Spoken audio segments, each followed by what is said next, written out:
So now we're going to go into the dashboard and we're going to go into the demo. But please let us know, guys, if you have any questions.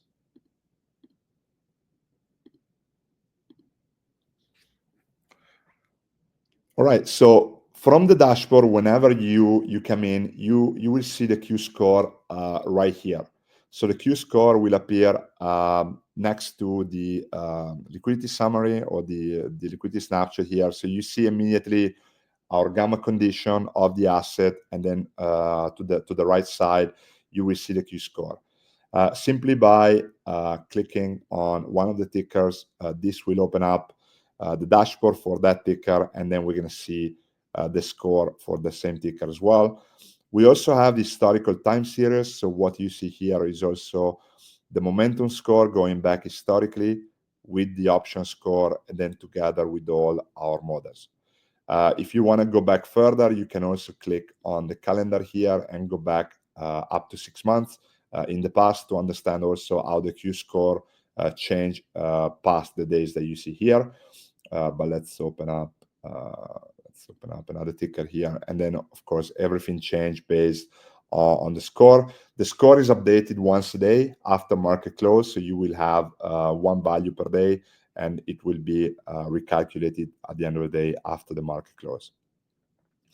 All right, the next thing is we're going to go into is, okay, so now we have the Q score, but how can we actually find trade ideas and trading opportunities? So what we've done is, if you scroll down to the dashboard here on the left, we've created a section of our screeners, which is about our Q score. So clicking here, we have 4 screeners for every factor.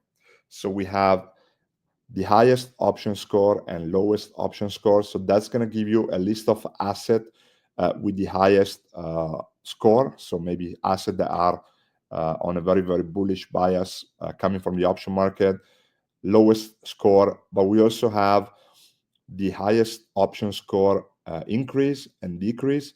That means what are the assets that saw the biggest change in option score from the previous day, right? And we're going to look at some example. And we do the same thing on volatility, momentum, and seasonality, right? So 4 types of screeners for every factor. Let's look at the first example. This is an example. You can also go back in time. So we're looking at last week, August 4, 2025. So here what we see is we have the highest option score here. So here we have a list of assets. We have the score right here. We have our different scores as well. So you can actually filter by the different scores. It's very, very easy to run and manage it from there. And then we can see the asset here. So let's look, for example, at some examples. So we took Reddit as an example. So this is the dashboard of Reddit as of last week. So if you go back in time, you can see basically our option score. You can see how the option score has changed. And then you can also look at all the different models on Reddit. We can look at our swing trading model. And then, of course, if we then go and see the price action on Reddit from last week, we saw almost a 12% increase right there. So again, this came up on the scanner with a very, very high option score. And then you could actually come here and look at the ticker there as well, and make your analysis based on the option score. The second screener that we want to see is again, we're going back to last week to show some example, is the highest option score 1 day increase. So we want to see what are the assets that saw the largest increase in option score. And we have a lot of different here. We have, of course, the VIX, we have Expedia, but we're going to look at Costco. So Costco saw an increase of 3.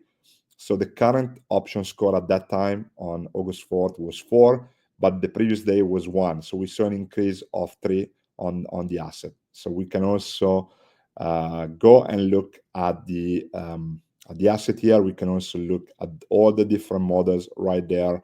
And then finally, we can go and look at the chart and see what changed.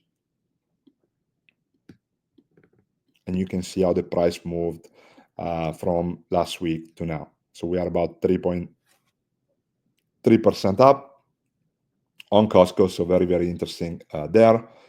But let's flip it to the other side. So let's go and see, again, same from last week. Let's go and see actually bearish setups. And we're going to look at the lowest option score, right? So here you have a list of assets with a score of 0 right here. We're going to look at Salesforce. And again, we have the data from last week. We open up Salesforce and immediately we see that we are in a negative gamma condition. We have a very low option score and a very low momentum score, and we have a very, very high volatility environment. The matrix, again, we are in a very, very heavy negative gamma positioning there. We can also see our net gamma exposure chart right here, and we can look, for example, at our swing model. Our swing model was also in a bearish bias with an upper band of 266 and a lower band of 238. And you can also look at the success rate of the model right here. But now let's look at what happened to the price. So since that day, the stock is now down about 8% roughly. We see this movement here.